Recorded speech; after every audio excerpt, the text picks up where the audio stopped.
बारे में कुछ बताने को कहा है। तो कल्चर कम्युनिकेशन जो है वो आपने एमए में एक सेगमेंट पढ़ा है कि नहीं, एक दो यूनिट कल्चर के बारे में? कुछ कल्चरल कम्युनिकेशन या inter cultural communication, international communication, इस तरह का एमए में कुछ तो पढ़ा होगा आपने। अगर एक फोक कम्युनिकेशन सर था, जो समझ गया, लोक संचार। जी जी सर। हाँ तो हाँ उसमें जो ये लोक नाट्य है, लोक नृत्य है, लोकगीत है, ये था सर थोड़ा पार्ट। हाँ। और अब सर ये एडवर्टाइजिंग की उसमें सर, जैसे मैंने एपीआर किया था तो हम लोग को ये सब बताया गया था कि कल्चरली हर जगह कैसे वेरी करती है, कम्युनिकेशन के ही उस पे बताया गया था। तो सर इसका ब्रीफिंग दी थी। अच्छा, वो तो बहुत छोटा रहा है। जी सर। ठीक है, तो खैर हम कल्चर क्या है, कैसे काम करती है, बहुत ज्यादा मतलब उस तरह का नहीं करेंगे, क्योंकि मैं जो आपसे लोगों से इंटरेक्शन करूंगा वो बेसिकली जो है कल्चर को किस तरह से हम अपने पीएचडी के टॉपिक के रूप में देख सकते हैं। क्योंकि आप तो पीएचडी के स्टूडेंट हैं ना, और ये बहुत रिफ्रेशर कोर्स आपका है, एक तरह से छोटा सा कोर्स है। इसी 6 महीने में आपको सब कुछ सीखना है, रिवाइज भी करना है, और एक तरह से पीएचडी के एंगल से चीजों को देखना है आपको। जी तो उसी एंगल से हम बात करेंगे, तो अच्छा है, बहुत बढ़िया। तो कल्चर जरा गला मेरा इन दिनों खराब है। तो कल्चर मौसम ऐसा बदल जो रहा है, कल्चर से क्या आशय है आपका? आप बताइए, आयुषी बताइए, कल्चर का क्या मतलब है, क्या मतलब सर होता कल्चर से एक बेसिकली जो कल्टीवेशन होता है एक जगह का, जहाँ जो बेस होता है जिससे हम लोग बाकी चीजों से रिलेट करते हैं, कनेक्ट करते हैं, और वो चीज अपनाते हैं अपने डे टू डे लाइफ में, अपनी लाइफ उसी के अकॉर्डिंग हम लोग अपना लाइफ को फॉर्म करते हैं एक कल्चर के अकॉर्डिंग। ठीक। जी और मतलब जैसे यदि हम जो उसके सिंबल्स हैं या साइंस कहें, क्या कहेंगे, मतलब ये एक संस्कृति है। हम स्पष्ट जो है, जो आपने कहा वो तो बहुत मतलब एक तरह से गहरी बात है, लेकिन यदि हम कहें कि फलाना चीज संस्कृति है, यदि जो हमारे एक विदेशी, एक बार एक सज्जन आए, वो कनाडा में एक विश्वविद्यालय में प्रोफेसर थे, तो उन्होंने कहा कि भारतीय संस्कृति क्या है, मतलब बताइए। तो उस रूप में मतलब एक विदेशी जो है, जब हमसे बात करता है और वो पूछता है हमसे कि भारतीय संस्कृति क्या है या संस्कृति क्या है, तो हम उसको किस रूप में हम क्या बताएंगे, मतलब फैक्चुअली जो है ना, जो हमको सामने दिख रहा है उसके रूप में हम क्या बताएंगे?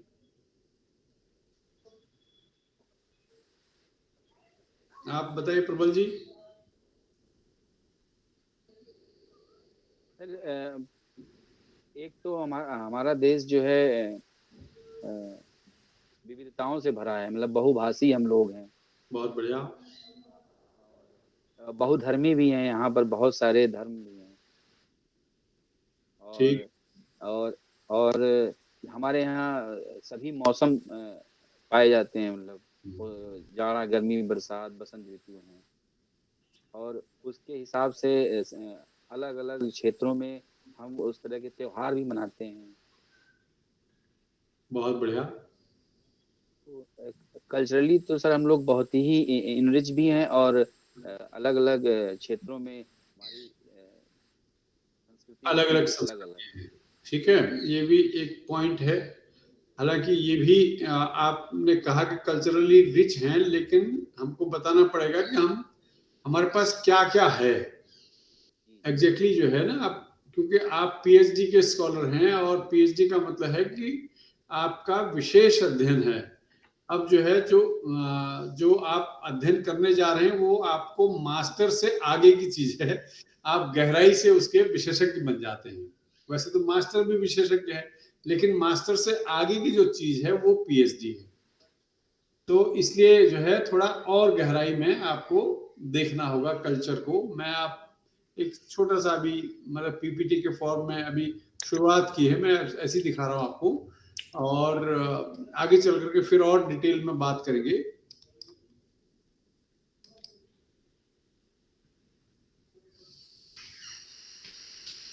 सर कुछ कर लिया क्या?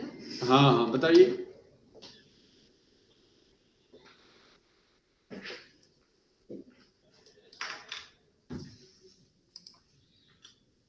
शेड्यूल सर आप चेक कर लो, फिर बहुत सुंदर। किसको नाम हम थोड़ा चेक कर लो और टाइम चेंज कर इसको लिया अभी सर। थोड़ा सा रुक जाते हैं क्योंकि अभी हमारा प्रैक्टिकल का कुछ शेप अलग ले रहा है। अच्छा अभी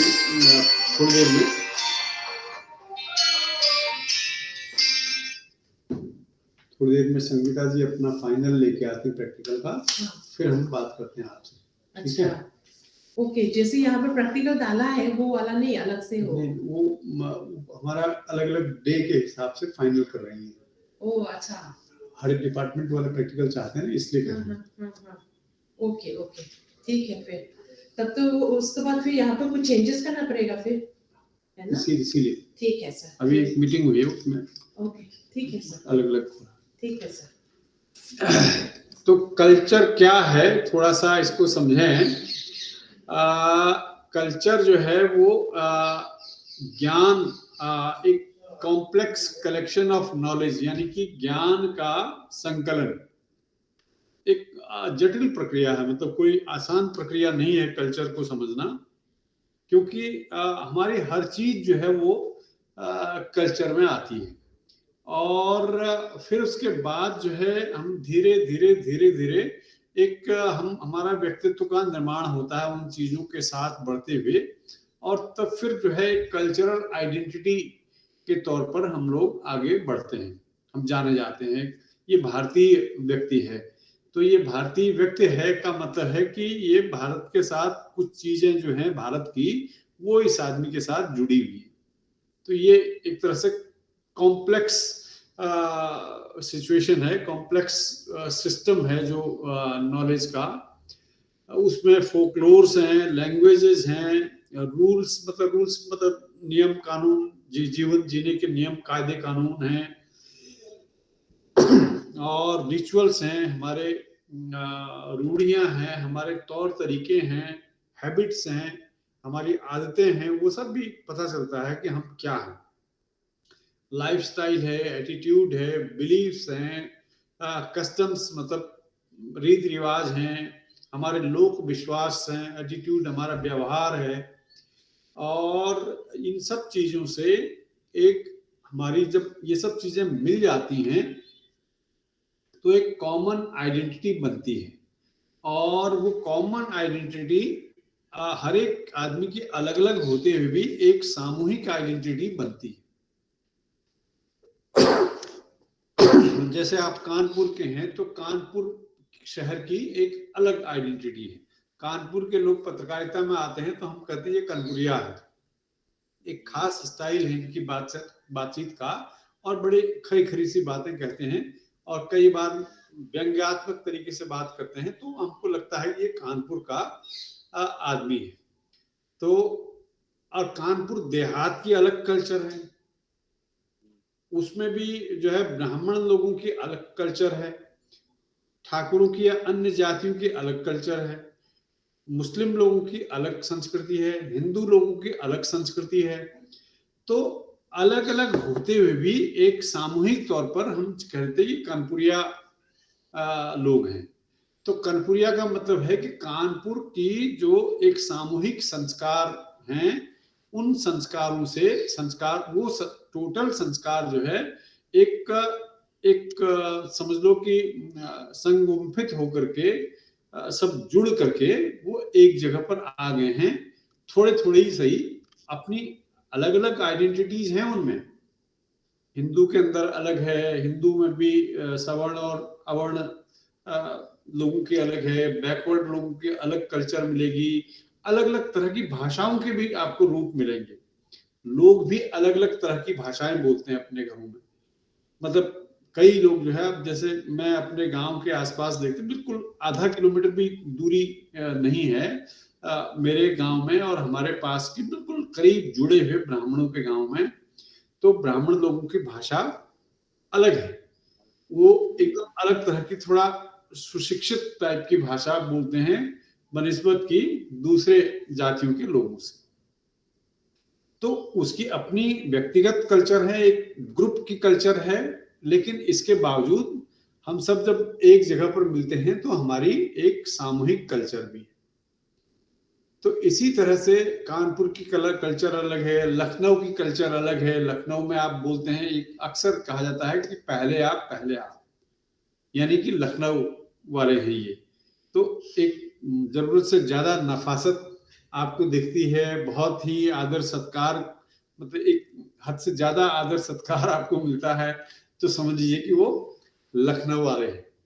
तो लखनऊआ जो है वो एक अलग कल्चर है, लेकिन ओवरऑल मिलकर के उत्तर प्रदेश की एक अलग संस्कृति बनती है। तो इस तरह से हम देखते हैं कि मास कल्चर फिर अलग बनती है, और अलग अलग जगहों की अलग अलग आइडेंटिटी होती है, और मिल करके आगे चल करके ये सब एक कॉमन आइडेंटिटी का रूप लेते हैं। इसी तरह से all social units develop a culture, बस सामाजिक समूह जितने भी हैं वो सब अपनी अपनी कल्चर को डेवलप करते हैं, और फिर आगे चल करके राज्य की संस्कृति, क्षेत्र की संस्कृति, जाति की संस्कृति, धर्म की संस्कृति, ये सब मिल करके एक सामूहिक संस्कृति का रूप लेते हैं। ग्रुप्स आल्सो डेवलप कल्चर्स, जो समूह हैं, अलग अलग ग्रुप्स है, एक तो सोसाइटी हो गई और एक ग्रुप्स हो गया, अलग अलग समूह। तो ये समूह भी संस्कृति का निर्माण करते हैं। ऑर्गेनाइजेशंस आल्सो हैव कल्चर्स, तो जो संगठन हैं, जो संस्थाएं हैं, वो भी अलग अलग कल्चर को विकसित करते हैं। जैसे हम कहते हैं, ये अमर उजाला वालों की अलग कल्चर है, जागरण वालों की अलग कल्चर है, हिंदुस्तान वालों की अलग कल्चर है, भास्कर वालों की अलग कल्चर है। तो ये क्यों कहते हैं? क्योंकि उस संगठन ने अपना एक धीरे धीरे over the period of time जो है एक संस्कृति बना ली।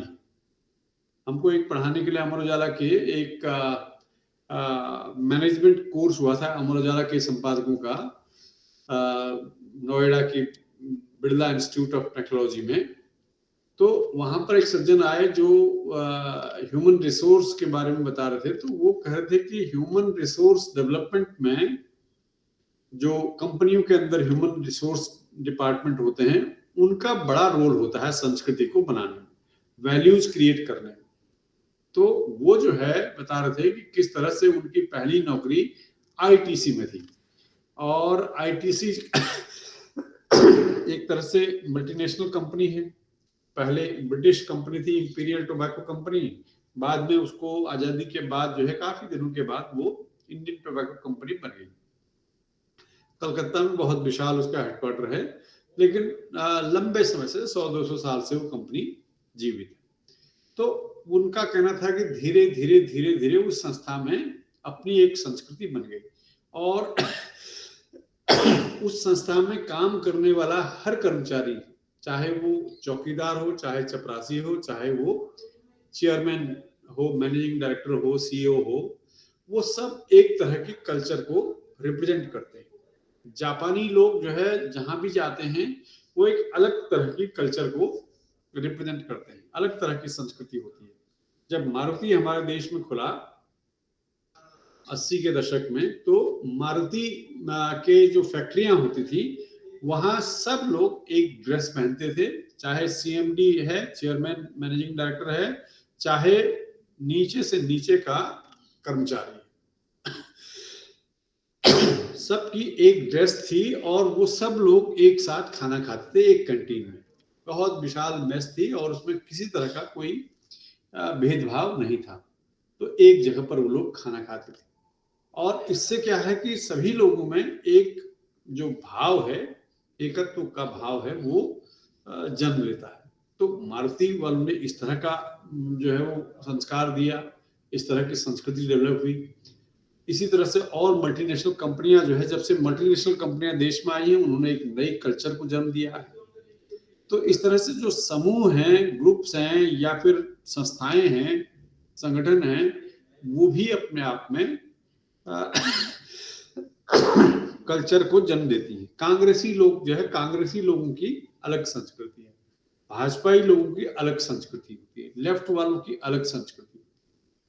ये आपने देखा होगा, बिल्कुल हर राजनीतिक दल वाले से आप बात करें तो पहले तो ये था कि विचारधारा की दृष्टि से सब पार्टियां जो है अलग अलग एक तरह से बड़ी रिजिड हुआ करती थी। आज की तारीख में उतना विचारधारा का उतना बंधन नहीं है।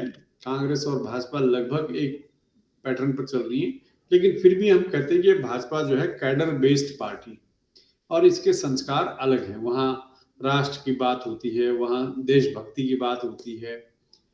तो इस तरह से, और कांग्रेस वाले के बारे में हम कहते हैं अरे ये जो है अब एक ऐसी पार्टी बन गई है जिसमें हर तरह के विचार वाले लोग हैं, विचारधारा का कोई बंधन इसमें नहीं रहा। कम्युनिस्ट भी हैं, भाजपा आरएसएस के लोग भी हैं और कांग्रेस के मूल जो है वो लोग भी हैं। तो इस तरह से जो है वो संस्थाएं हैं, संगठन हैं, समूह हैं, ये सब भी संस्कृतियों को जन्म देती हैं। तो नेशनल कल्चर फिर इन सब चीजों से मिल करके नेशनल कल्चर बनती है, और नेशनल कल्चर एक दिन में नहीं बनती है। संस्कृति हम मतलब जो एक तरह से ऐतिहासिक तौर पर जो चली आ रही चीजें हमारे साथ, हमारे ब्लड में, वो सब चीजें भी एक over the period of time हम जीते रहते हैं और उनके साथ हमारी मिल करके, सबको मिल करके एक नेशनल आइडेंटिटी बनती है। उसमें ऐतिहासिक घटनाक्रम होता है। जैसे हम कहते हैं कि पंजाब के लोग जो है बड़े फॉरवर्ड हैं और प्रगतिशील हैं, बड़े मेहनती हैं और बहुत ज्यादा ये गहराई में चीजों को नहीं सोचते हैं।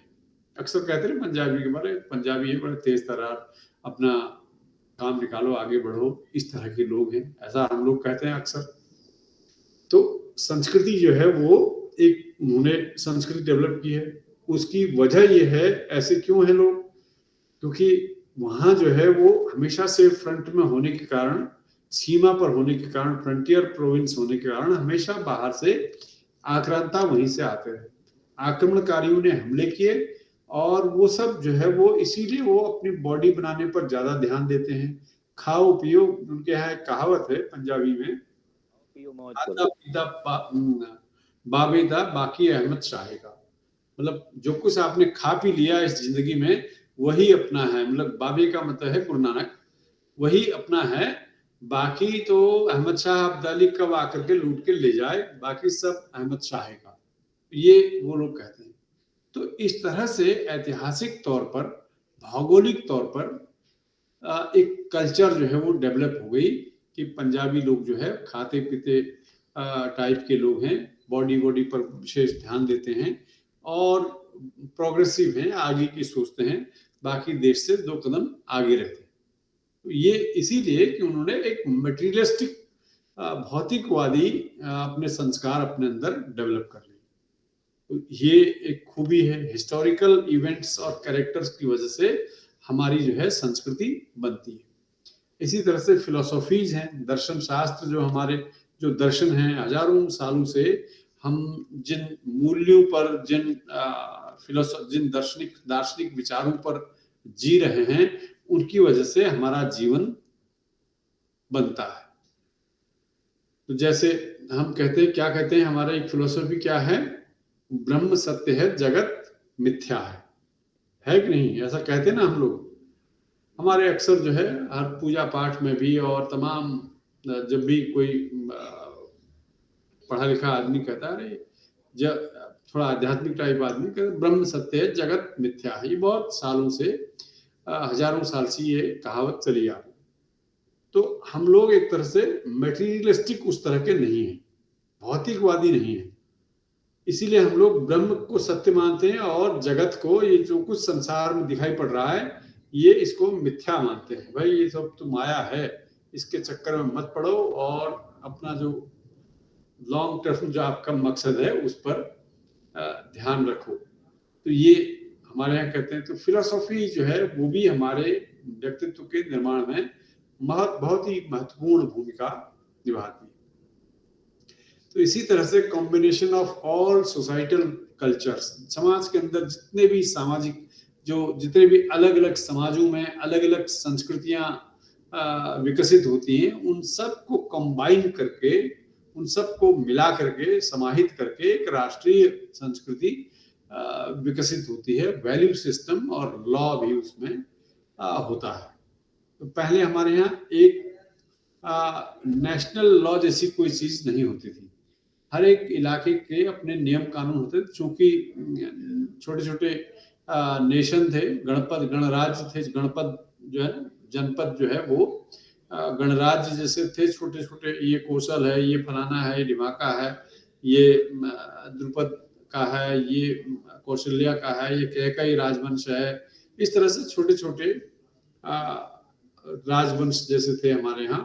तो उनके अपने अपने नियम कानून भी थे, लेकिन तब भी जो है वो एक सांस्कृतिक जो पहचान जो है भारत भूमि की, इसीलिए हम लोग आर्यावर्त कहते हैं, इसीलिए हम जम्बू द्वीप कहते हैं, इसीलिए एक आइडेंटिटी हिमालय से लेकर के कन्याकुमारी तक, श्रीलंका तक और गुजरात से लेकर के वहां तक जो है आसाम तक, एक संस्कृति, अलग अलग राज्य होते हुए भी, अलग अलग स्टेट्स होते हुए भी एक मोटे तौर पर एक सांस्कृतिक इकाई के रूप में हम देखते हैं। हमारे यहाँ एग्जैक्टली जो जिस पैटर्न पर राष्ट्रवाद कहलाता है पश्चिमी परिभाषा के हिसाब से, राष्ट्र जो है उस तरह का ज्योग्राफिकल राष्ट्र हमारा नहीं है हमारे यहाँ। इसीलिए हम कहते हैं कि हम एक सांस्कृतिक राष्ट्र हैं। कल्चरली जो है एक हैं, लेकिन हम स्टेट के तौर पर जहां सत्ताएं अलग अलग हो सकती हैं, लेकिन फिर भी हम सब लोग की संस्कृति कहीं न कहीं एक है। तो ये मोटे तौर पर कल्चर के अलग अलग रूप हैं।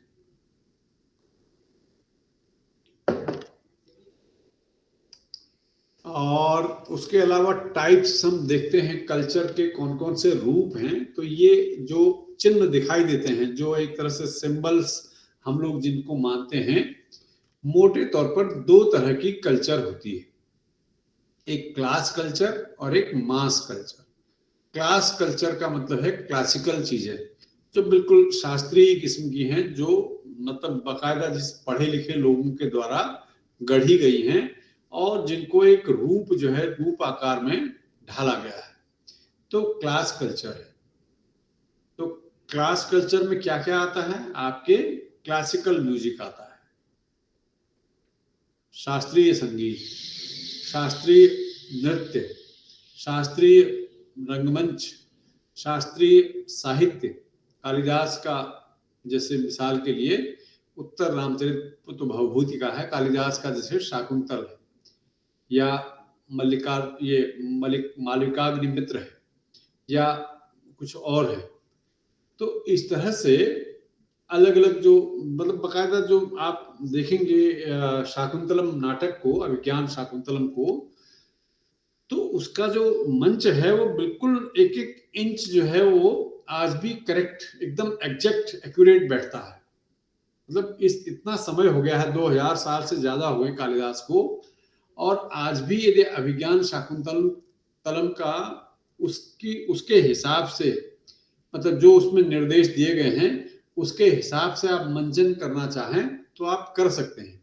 बिल्कुल शास्त्रीय है। ऐसे व्याकरण, संस्कृत एक ऐसी व्याकरण संबद्ध भाषा है कि वो मतलब उसके बारे में कहा जाता है कि दुनिया की सबसे एक्यूरेट भाषा है, most accurate language in the world. लिपि जो है देवनागरी लिपि इतनी शास्त्रीय है, इतना नियमबद्ध है, इतनी वैज्ञानिक है कि वो दुनिया की सभी भाषाओं में, सभी लिपियों में सर्वश्रेष्ठ मानी जाती है, वैज्ञानिक लिपि मानी जाती है। तो ये शास्त्रीय दृष्टि से संपन्न है और नियमबद्ध एक तरह से है। शास्त्रीय साहित्य है, हमारे शास्त्र हैं, पुराण हैं, ये सब जो स्क्रिप्चर्स हैं हमारे, वो सब इसमें आते हैं। रिलीजन है, हमारे धार्मिक संस्कृति जो डेवलप होती है तो एक दिन में नहीं होती है, और सदियां उसमें लग जाती हैं, और एक संस्कृति जो है उससे डेवलप होती है। ये भी एक तरह से एक उसका मास वाला रूप भी है, मास कल्चर का रूप भी है, और एक शास्त्रीय संस्कृति का रूप भी है। दोनों तरह की, धर्म के मामले में दोनों तरह की चीजें हैं। इसी तरह से नेशनल वैल्यू, जो राष्ट्रीय मूल्य हैं, अब जैसे मैंने कहा कि राष्ट्र ही अपने आप में, जो पश्चिमी राष्ट्र की अवधारणा है, उस अवधारणा में हम फिट नहीं बैठते हैं, क्योंकि उसमें स्टेट जो है, जो राज्य है, राज्य सत्ता है, वो भी बहुत इंपॉर्टेंट है। हमारे यहाँ राज्य सत्ताएं छोटी अलग अलग रही हैं, लेकिन अब सांस्कृतिक दृष्टि से हम कहते हैं कि हम एक राष्ट्र हैं, भारत भूमि एक राष्ट्र है, आर्यावर्त एक राष्ट्र मानते हैं। तो इस तरह से नेशनल वैल्यू जो डेवलप हो जाती हैं, तो वो भी एक तरह से शास्त्रीय संस्कृति का हिस्सा आती है। हमारे जो तमाम, आप देखते हैं सुभाषित करके जो आते हैं, और नीति के दोहे, श्लोक वगैरह आपको मिलेंगे, तो वो सब नेशनल वैल्यूज को रिप्रेजेंट करते हैं। इवन कबीर के, रहीम के भी दोहे, हालांकि रहीम तो मुगल थे, रहीम का तो बाहर से थे वो, और रहीम के बारे में आपको ये हैरानी होगी जानकर कि रहीम जो है मामूली कवि नहीं थे सिर्फ, मतलब कि जैसे हम लोग कबीरदास कहते हैं ना, एक बहुत ही, एक मिनट है, हाँ वृषभ, हाँ उसमें अभी फैसला हो रहा है, अभी फाइनली डिसीजन नहीं हुआ है, लेकिन मोस्ट प्रोबेबली खुल जाएगा। ठीक है, फिर बात करता हूँ, मेरा क्लास हो रही है। तो इस तरह से रहीम जो है वो अफगानिस्तान, जो अकबर ने अफगानिस्तान का तख्त जो है वो उसका इंचार्ज उनको बना रखा था।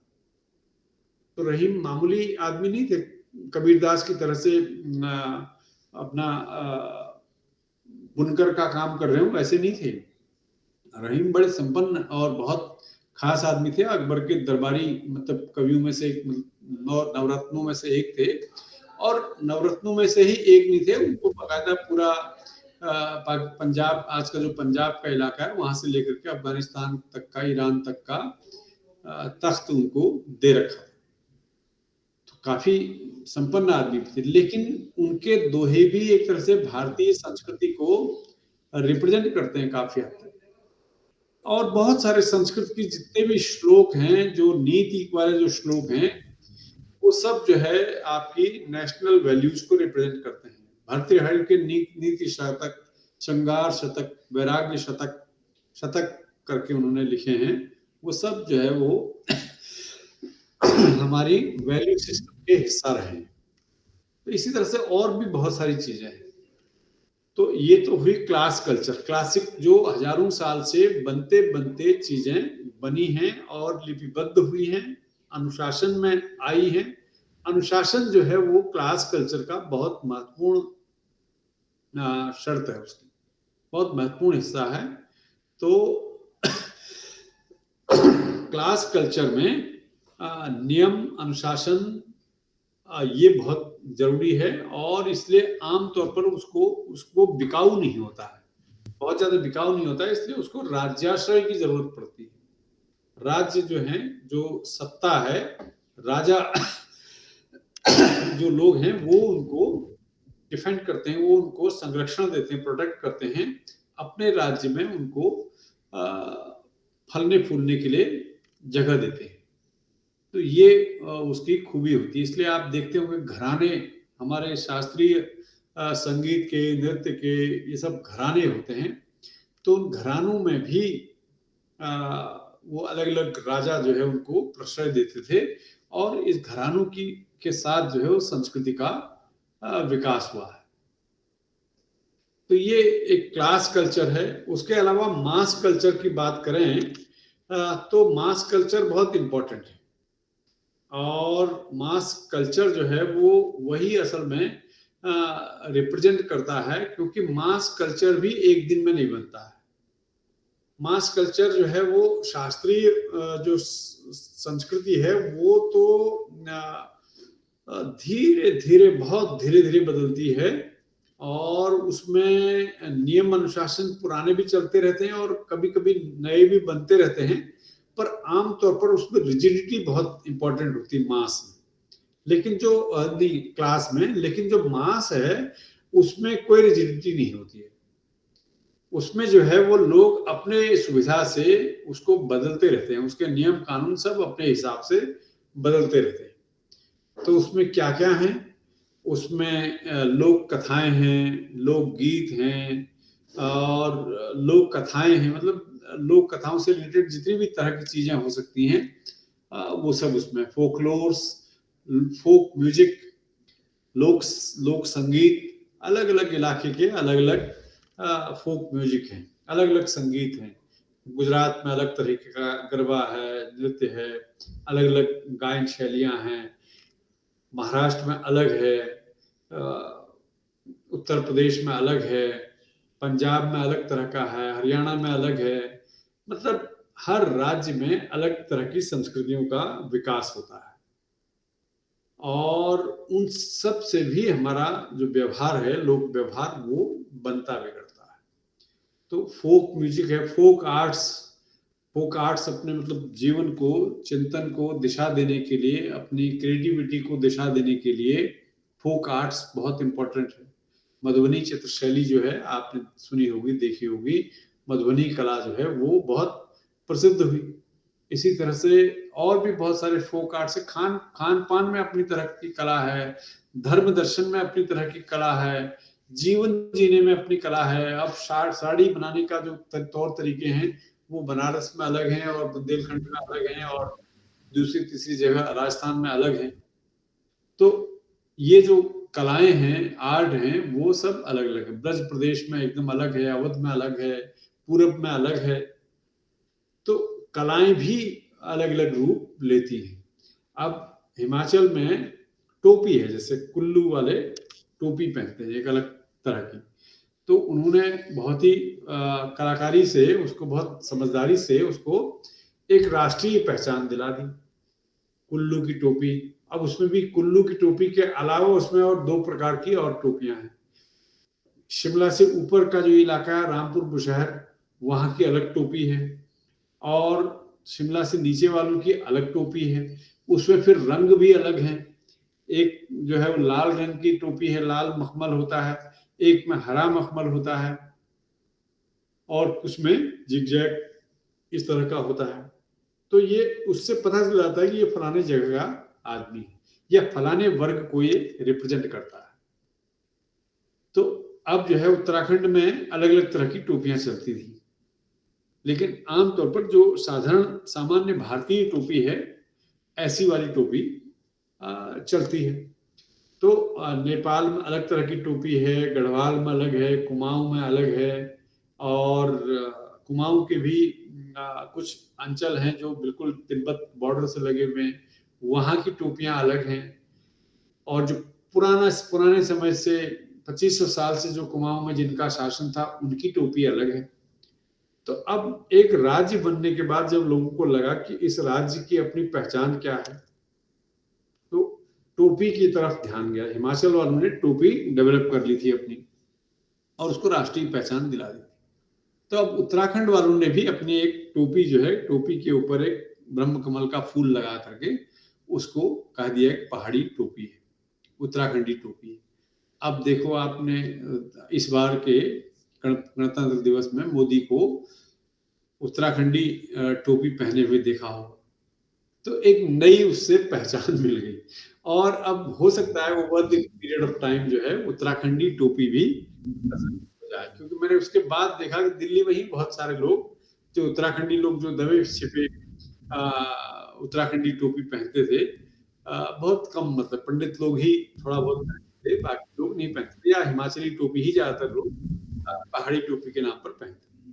तो अब इस साल जो है वो उत्तराखंडी टोपी भी, तो एक पॉलिटिकल स्टेट बनने के बाद राज्य, जो हमारा राज्य उत्तराखंड बना, तो उसके बाद उत्तराखंडी टोपी ने भी एक अलग पहचान बनानी शुरू कर दी। तो जो यानी कि फैशन है, वो भी बहुत हद तक इसमें अपना रोल अदा करता है। लाइफ़स्टाइल है, जीवन शैली है, खान-पान है, फ़ोक बिहेवियर, मतलब जो है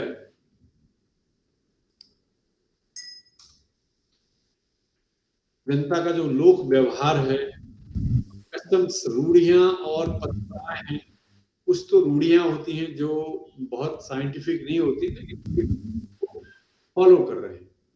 अब हम जनेऊ पहनते हैं, सवर्ण लोग, ज्यादातर लोग जनेऊ पहनते हैं, अब तो सभी लोग पहनने लग गए। तो जनेऊ पहनते हैं।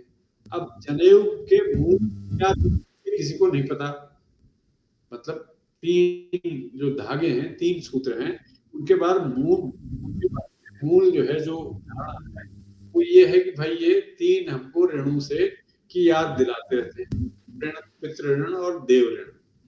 एक देवता जो है, भगवान ने हमको बनाया है, भगवान के प्रति हमारा ऋण है, इसलिए हमको उस ऋण से हमको ऋण होना है, भले काम करने हैं और जीवन में अच्छा करना है, ताकि हम इस जन्म के बाद जहाँ जाएं तो तो एक देव ऋण है। फिर उसके बाद एक गुरु ऋण है कि गुरु जी ने हमको पढ़ाया, शिक्षक ने हमको पढ़ाया, उसका ऋण हमको अदा करना है। हमको भी अपना ज्ञान जो है के जाना है। तीसरा जो है पितृ ऋण, वो व्यक्तिगत रूप से जन्म दिया है, माता पिता उसमें दोनों ही शामिल हैं। तो पितृ ऋण में जो हमारे पितर हैं, उनका जो योगदान हमारे में उसको भी हमको, उससे भी हमको ऋण होना है, विरासत जो है नेक्स्ट जनरेशंस को देंगे। तो लेकिन ये न जानते हुए भी, इसका मूल जो संदर्भ है उसको न जानते हुए भी हम लोग पहनते हैं और जनेऊ का हमको अर्थ नहीं पता। तो ये फिर ये रूढ़ी बन जाती है। परंपरा होती है, मूलतः परंपरा में अच्छी चीजें हैं। परंपरा का मतलब है चीजें नहीं होती। परंपरा जो है कुछ न कुछ अच्छी चीजों को सोच विचार करके बनती है, लेकिन जब बिना किसी साइंटिफिक रीजन के हम उसको ढोते रहते हैं, तब फिर वो रूढ़ी बन जाती है। तो ये सब चीजें भी हमारी कहते हैं, वो भी रूढ़ी संस्कृति बनाती है। इसी तरह से फूड हैबिट्स, अब हमको नमक वाली सब्जियां खाने की आदत है, मसालेदार की आदत है। अब एक बार मैं लंदन गया और अपना खाना, भारतीय खाना मिलता नहीं था बड़े मुश्किल से, तो हमको एक जगह पर एक विश्वविद्यालय के अंदर ले जाया गया। उस विश्वविद्यालय में जो कैंटीन थी, वहां पर देखा हमने कि बहुत बढ़िया सब्जियां, बड़ी हरी हरी बढ़िया सजी हुई है, बहुत बढ़िया, एकदम मुंह में पानी आ गया। जैसे परोसा गया तो खाया जैसे हमने, तो बेस्वाद लगी, कुछ स्वाद ही नहीं था। बोले कि if you want salt then you take this. एक पुड़िया से दे दी, उस पुड़िया में से आप साल्ट मिला लीजिए। इफ यू वांट पेपर, थोड़ा मिर्ची चाहिए तो पेपर का भी अलग से पुड़िया दे दी, उसको मिला लीजिए। बाकी चीजें उनके पास नहीं थी, तो उसी को हमने मिला वला करके ऊपर से गुजारा किया अपना। तो ये जो है, अब ये सब कुछ होते हुए भी हमको हमारे फूड हैबिट्स ऐसी हो गई है कि हमको चीज स्वाद, तो फूड हैबिट्स हमारी बनती है, खान पान के तौर तरीके जो है वो का हिस्सा है। फैशन तो खैर है ही है, कपड़े पहनने, पहनावा जो है हमारा का हिस्सा है। और मास बिलीफ, बस। हाँ भुंजी, आप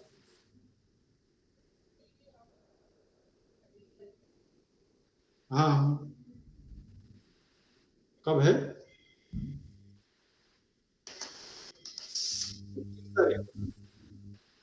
चले जाएंगे, अपना क्या जाता है। मैं अभी भेजता हूँ। हाँ हाँ, आया हुआ है, तो कर दीजिए, भेज दीजिए नाम का। मैं 2 मिनट में देता हूँ। ठीक ठीक है, ठीक ठीक है, आपके पास सब है, सब है, फोन नंबर है, ये ईमेल भी है। ठीक ठीक ठीक, ओके। क्लास क्लास चल रही है।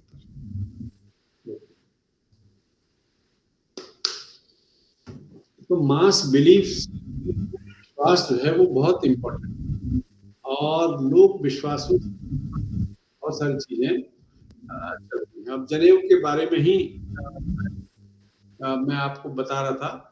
तो जनेऊ के बारे में मेरा दोस्त था, यही थे वो, और वो जनेऊ में गए शॉर्ट सर्विस कमीशन, एसएसबी के इंटरव्यू में आईआईटी के लिए गए तो उन्होंने कहा कि अरे आप दिख गया, बोले कि मेरा जनेऊ उनको दिख गया पांडे को, तो बोले कि उनको मेरा दिख गया, बोले कि व्हाट आर यू वियरिंग, तो आप तो बहुत ही खूब मंडूक लग रहे हैं, ये क्या मजाक है, इस प्रगतिशील जमाने में पढ़े लिखे हो आप, ये क्या जनेऊ पहन रखा और क्यों पहन रखा। तो बोले कि मुझे बड़ा गुस्सा सा आ रहा था, चीजें ऐसी होती हैं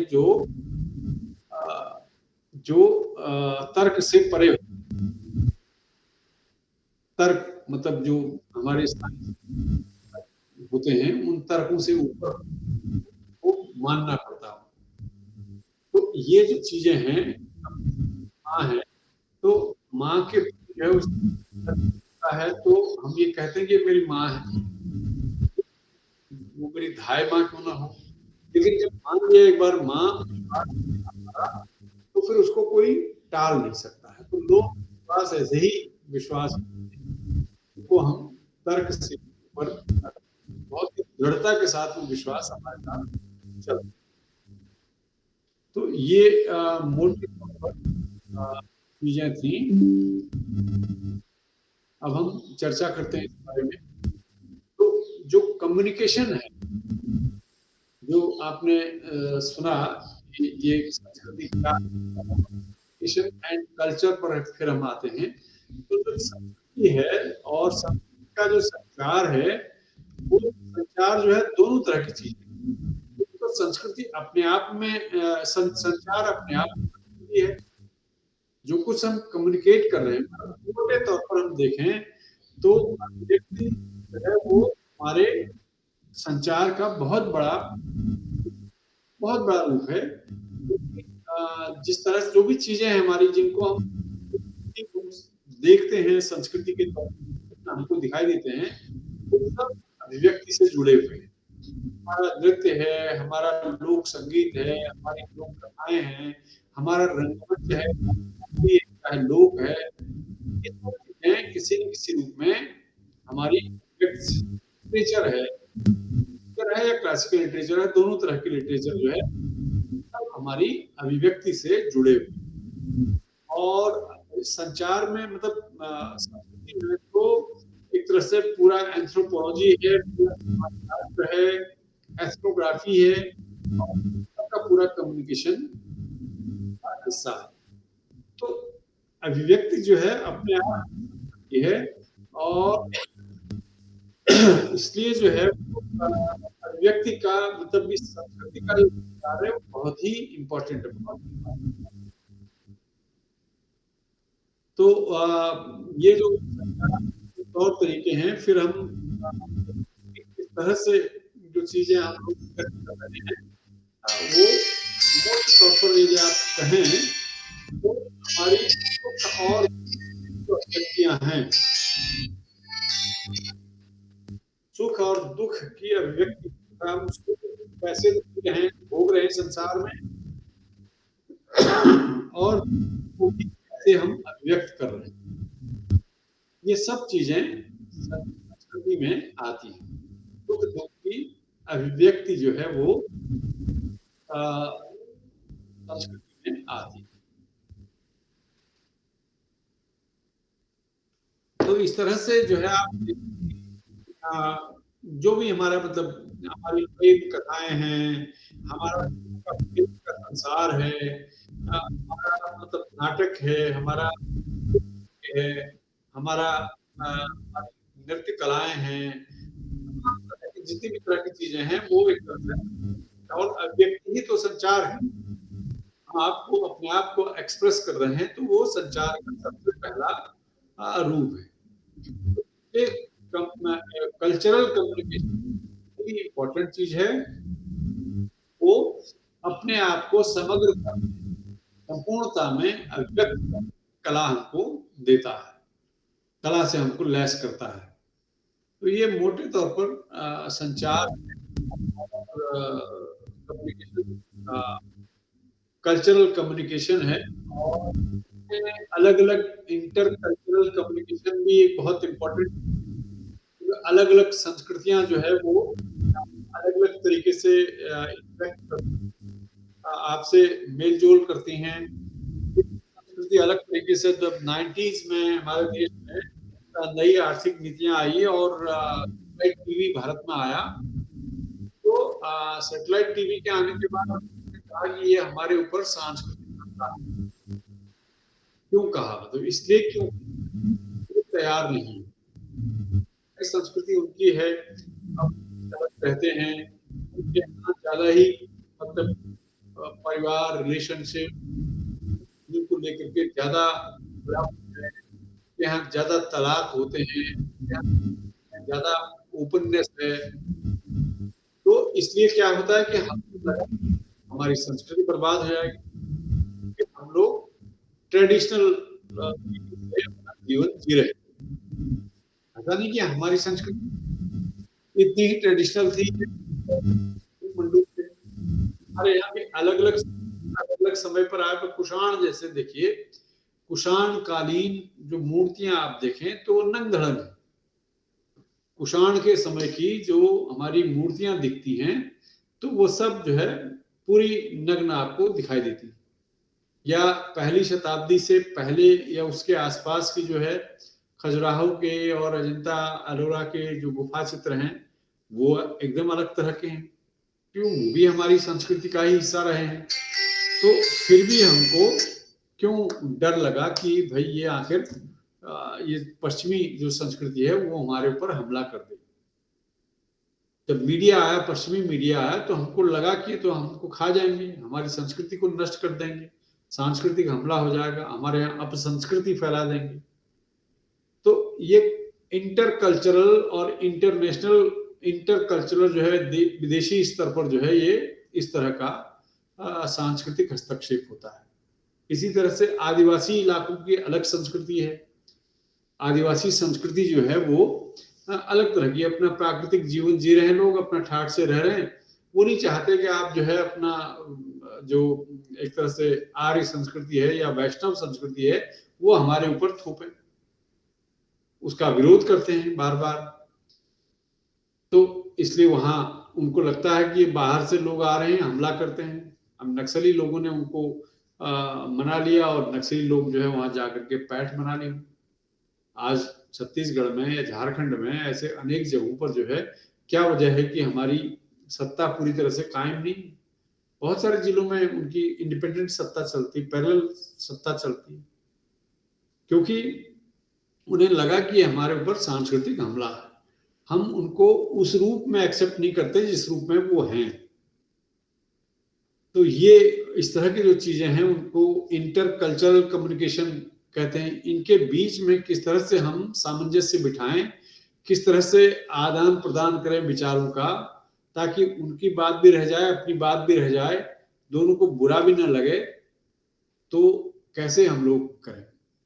आपने देखा होगा कि हमारी मतलब प्राचीन संस्कृति क्या थी, उसको एकदम अलग मामला है। क्या खाते पीते थे, कैसे रहते थे, क्या पहनते थे, वो उस समय की संस्कृति। लेकिन धीरे धीरे धीरे धीरे छनते हुए जो यहाँ तक चीजें पहुंची, तो आज हमारी एक अलग संस्कृति बन गई। अब उसके हिसाब से जो है हम देखते हैं कि हमारी संस्कृति का एक रूप है और हमसे जो भिन्न है वो दूसरे हैं। तो इन दोनों के बीच में सांस्कृतिक समन्वय जो है वो भी बहुत जरूरी है राष्ट्रीय संस्कृति के विकास में। तो आप लोगों के लिए खास करके यदि आप कोई भी विषय लें तो बहुत सारे गुंजाइश है, विषयों की बड़ी संभावना इस फील्ड में है।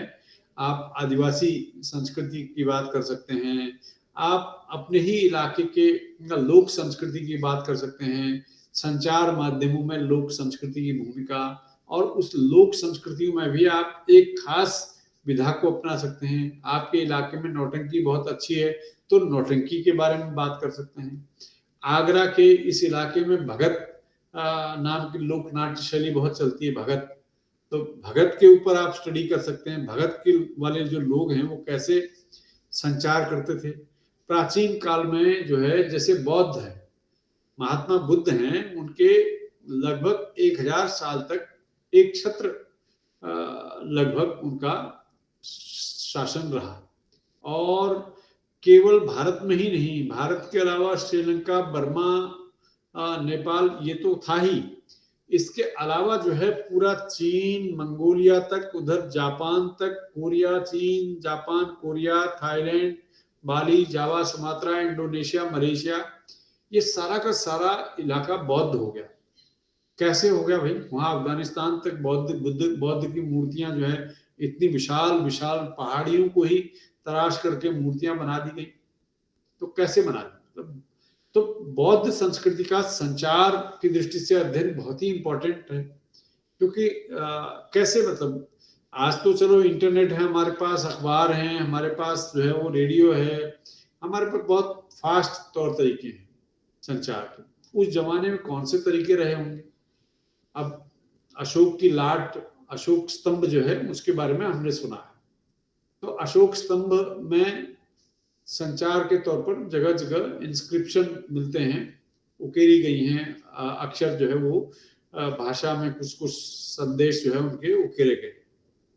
तो उन उकेरे गई चीजों को पढ़ करके ही लोग जो है वो संचारित हो रहे थे, मतलब कोई संस्कृति जो है वो अंगीकार कर रहे थे, अडॉप्ट कर रहे थे।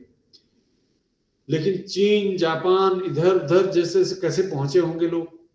तो वो यात्राएं करके उन्होंने एक धर्म को दूसरे समाज में, दूसरे देश में, दूसरे राष्ट्र में फैलाया।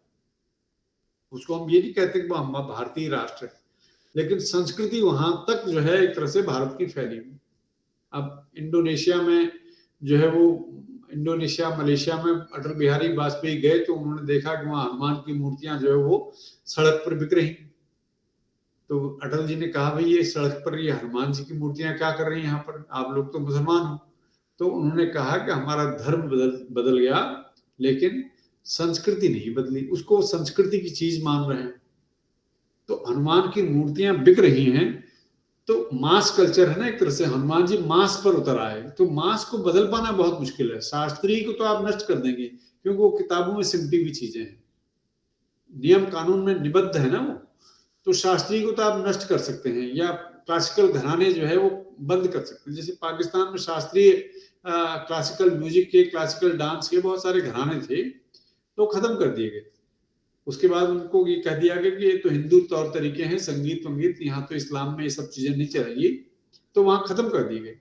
शास्त्री को आप खत्म कर सकते, शास्त्री को बचा पाना तभी संभव है जबकि आपको संरक्षण मिले और जब तक वो चीजें जिंदा रहे। लेकिन मास में जो चीजें होती हैं वो चलती रहती हैं, उनको मिटाना बहुत मुश्किल होता है। तो इंडोनेशिया में उनको इस तरह का जवाब अटल बिहारी वाजपेयी को मिला कि भाई ये तो हमारी संस्कृति की चीजें हैं, धर्म हमने एक्सेप्ट कर लिया दूसरा, लेकिन संस्कृति थोड़ी बदल सकती थी। तो ये जो है आपके पास बहुत सारे रास्ते हैं संस्कृति को अपने विषय के रूप में लेने के लिए। बौद्ध संस्कृति है, बौद्ध संचार अद्भुत संचार रहा होगा, मतलब हम कल्पना भी नहीं कर सकते कितना उनका एडवांस संचार का सिस्टम रहा होगा, जो इतने बड़े दुनिया के इतने बड़े भूभाग में उन्होंने अपने धर्म का प्रचार किया। वो प्रचार बिना प्रसार के तो हो नहीं सकता ना, एक जगह से दूसरी जगह संचार हो तभी तो धर्म फैला। धर्म को बनाना, तो धर्म को दूसरे धर्म वालों से कबूल करवाना तो बहुत मुश्किल काम है। आप या तो सत्ता आपकी हो जाए तो आप ऑर्डर निकालिए, आप फॉलो करने लग जाएंगे, या फिर आप तलवार की नोक पर आप कर सकते हैं, या बहुत ही बढ़िया आपकी कला हो दूसरे को कन्विंस करने की, तब आप कर सकते हैं। तो ये जो है बौद्ध धर्म की विशेषता रही होगी कि उसने अपने आप को फैलाया। इसी तरह से गुरु नानक भी, मतलब उनको 500 साल ही हुए हैं, लेकिन गुरु नानक भी मक्का मदीना तक यात्रा की उन्होंने, इराक, ईरान और पूरा अफगानिस्तान का इलाका, और बड़ी दूर दूर तक हो गए, और उससे उन्होंने अपना दूसरों से ग्रहण भी किया और खुद भी अपने धर्म के संदेश दिए। अब शंकराचार्य को लीजिए आप, 31 साल की उम्र में उस आदमी ने केरल के गांव में पैदा हुआ और 9 साल की अवस्था में चलना शुरू कर दिया, और वो देश के चारों कोनों में पहुंच गया। मैं उत्तराखंड के पिथौरागढ़ जिले का हूँ, बिल्कुल किनारे पर है, तो वहां भी वो पहुंचे और वहां पर जो है बद्रीनाथ केदारनाथ पहुंचे। केदारनाथ के पास तो उनकी समाधि है, शंकराचार्य का भी की मूर्ति अभी वहां बनाई गई है। पुरी में उन्होंने स्थापित किया। उन्होंने दक्षिण में पूरब पश्चिम उत्तर दक्षिण चारों दिशाओं में 4 मठ स्थापित किए, ताकि जो है वो पूरे देश को एक सूत्र में बांधा जा सके सांस्कृतिक तौर पर। तो इस तरह से जो है वो ये जो हमारे पुराने लोग हैं, इनकी भी अद्भुत संचार क्षमता रही होगी कि उन्होंने उस समय तो मतलब जब शंकराचार्य आए तब तो बौद्ध लोग बहुत ही एग्रेसिव होकर के पूरे देश में छाए हुए थे। और कई लोग तो ये भी कहते हैं कि बद्रीनाथ का जो अंदर की मूर्ति है वो बौद्ध मूर्ति थी। तो कैसे बुद्धिस्ट जो है वो 7वीं 8वीं शताब्दी तक एक तरह से हरासमान स्थिति में थी, और फिर कैसे उसको टैकल करके उसको काउंटर करके उन्होंने फिर से सनातन हिंदू धर्म की स्थापना करवाई चारों दिशाओं। तो मामूली बात नहीं है। मतलब ये जो है अपनी मेधा से, अपनी वैचारिकता से आदमी जो है जब दूसरे को इम्प्रेस कर लेता है तभी ये चीज हो पाती है। और वो भी 31 साल का आदमी, मुश्किल से उस आदमी को 15-20 साल मिले होंगे, और कैसे दौड़ता रहा होगा इतनी दिशाओं में, ये भी सोचने की बात है। तो ये हैं चीजें। और आप संचार के विद्यार्थी हैं तो इसलिए संचार में इस एंगल से आप संस्कृति के पक्षों को सोचिए,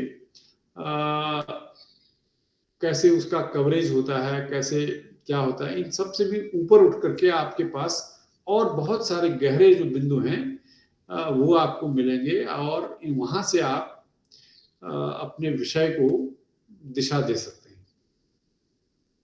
ठीक है, तो हम फिर आगे और सवाल हो तो इसमें। सर एक सवाल था सर, संस्कार से संस्कृति का जन्म हुआ है या संस्कृति से संस्कार का? देखिए, दो जुड़ी चीजें हैं, तो बहुत बड़ा टर्म, और संचार खुद इसमें समाहित। संचार की जो प्रक्रिया है संस्कृति का एक हिस्सा है, क्योंकि हम व्यक्ति के तौर तरीके में हमारे तो तौर तरीके ही संचार है। कैसे हम व्यक्त करते हैं अपने आप को, कैसे हम एक दूसरे से व्यक्त करते हैं, कौन सी हमारी आदत है, यही तो संचार है। और ये संस्कृति का हिस्सा भी है। संस्कृति मेरे ख्याल से बड़ी है, संचार उसका एक हिस्सा है। और फिर संचार जो है मीडिया के तौर पर वो उसको फैलाने का काम करता है। संस्कृति कहिए को बहुत गति मिलती है, बहुत तेजी से आगे वो बढ़ता है। धन्यवाद सर। ठीक है, और दूसरे दिन बात करेंगे कुछ और दूसरे। जी सर। ठीक, थैंक यू सर।